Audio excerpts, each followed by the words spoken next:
Thank you very much, Your Excellency, our President, Dr. William Ruto, the leadership of the House, our Cabinet Secretaries, our Principal Secretaries, and everybody present. Good morning. God is good, and all the time. On behalf of our President, let me take this opportunity to welcome all of you to this meeting, a joint meeting between the Executive and our legislators from our side of the coalition. A meeting of minds to chart the way forward, because as the President has aptly put it, this is a year. We have this year 2024 and 2025 to work for the people of Kenya and fulfill our 5-year mandate with the people. Starting 2026, anything that we do is perceived as politics and as a strategy to look for votes.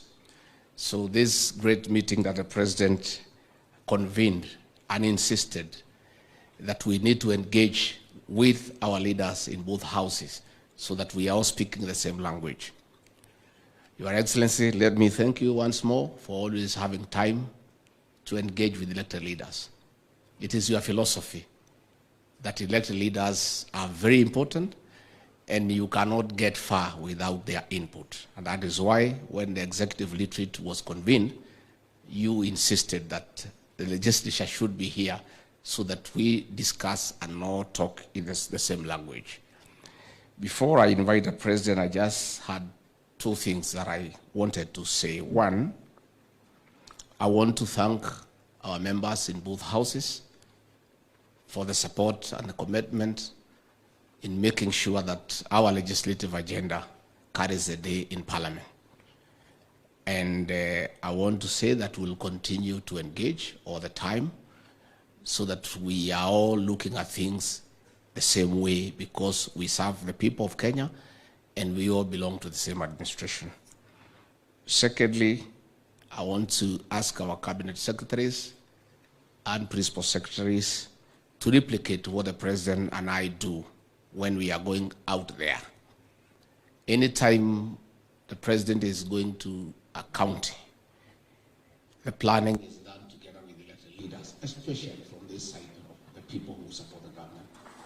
We want to ask our Cabinet Secretaries and Principal Secretaries, when you have some programs in a certain county, please talk to the elected leaders. Let them not hear that you are there from some posters that have been posted, or they are hearing from the media. It is not right. It is not respectful. Even where you are going and you have been invited by governors, you are in the national government. And these are the people we work together in the national government. Let us involve them. And if the President has time to engage them, I have time to engage them. You should also have time to engage them.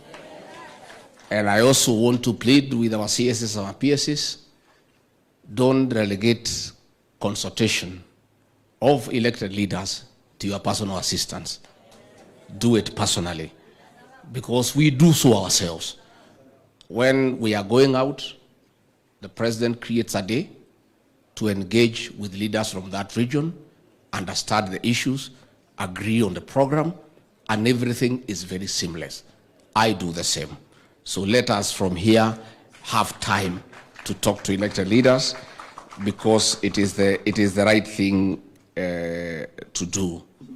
Again, we also want to ask the leadership of Parliament to also consider, much as you have the role to oversight government and call our ministers to Parliament, sometimes it becomes very difficult for us to work, because our ministers are perpetually in the House, in different committees. I think Your Excellency will request a meeting with the leadership so that we agree on how to balance between ministers appearing in Parliament to answer questions and also be available to serve.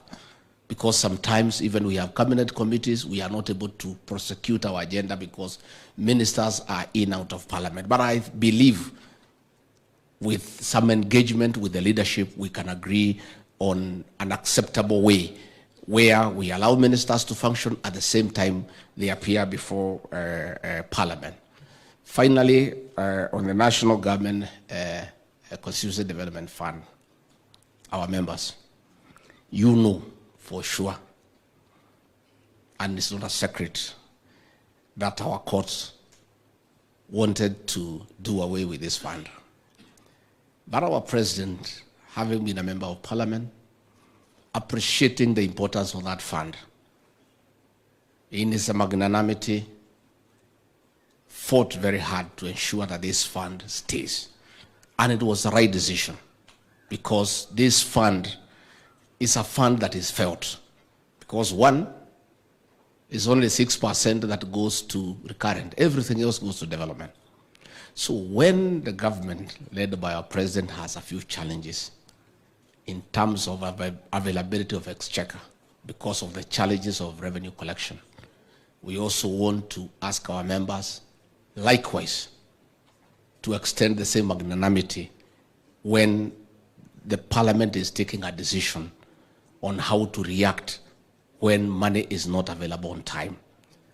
I have sat with the president many times, and I want to confirm to you that he is on the neck of Professor Ndung'u and PS Kiptoo to release money to members of Parliament through the fund. And he is very clear that it should always be given a priority.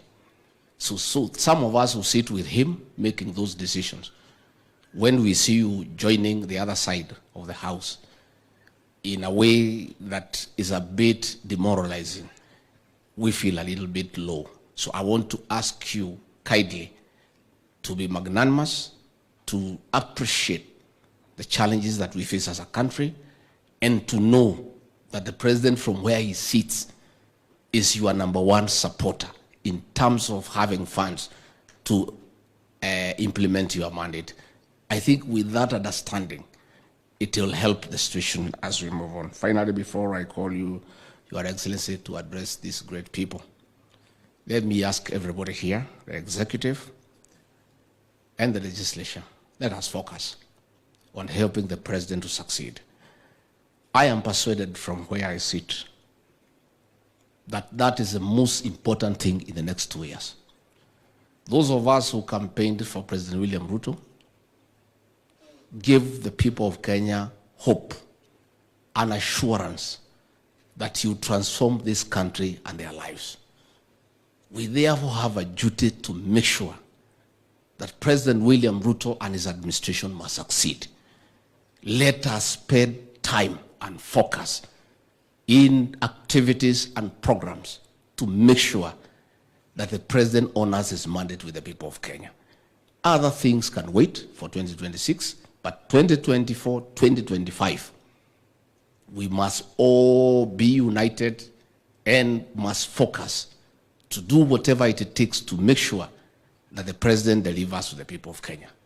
Finally, Your Excellency, I had somebody saying that you should not look at the rear mirror.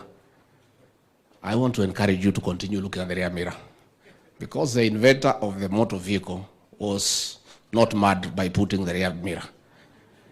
In your leadership, Your Excellency, you have made it very clear that no Kenyan should be left behind. So you must continuously continue looking at the rear mirror to make sure that all Kenyans are on board and they are not left behind. Again, Your Excellency, there are also people who would want to derail your vehicle. There are those who like to puncture the rear wheels. There are those who like to remove goods from your pickup behind. You must continuously look at the rear mirror and the side mirrors so that anybody who may want to derail your vehicle, you are ahead. And again, Your Excellency, your pace is too fast for those of us who help you, myself and these cabinet secretaries. Sometimes you are too fast, you leave us behind. So continue looking. So when you find your deputy is being left behind, you urge him to come to catch up with you and the rest to catch up with you so that this country can move forward. With those few remarks, let me request you to be upstanding and help me to usher in our leader, the President of the Republic of Kenya. Makofi.